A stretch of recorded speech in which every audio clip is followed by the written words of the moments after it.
Првиот второлигашки натпревар на Осогово против Беца речиси ја наполни западната трибина на стадионот Никола Мантов, а присутните љубители на фудбалот не зажалија што саботното попладне го поминаа гледајќи интересен, но и неизвесен дуел. Сепак разликата од минатогодишната трета со сегашната втора лига е неспоредлива, особено ако противникот е еден од главните аспиранти на врвот на табелата со прволигашки амбиции.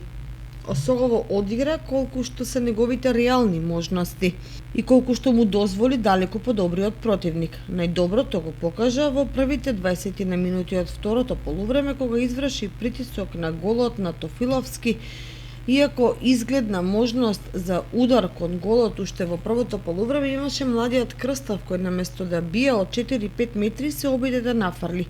Или кога Тошеманов одлично зафати една нафрлена топка и ја смести во мрежата на гостинскиот гол, но судиите покажаа дека имало офсайд.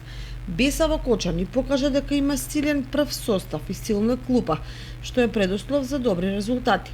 Екипата од Добри Дол кај Гостивар делува убедливо и компактно на сите позиции. Затоа не е изненадување високиот пораст на Осогово кој своите шанси за опстанок ќе ги бара против послаби противници, а такви има.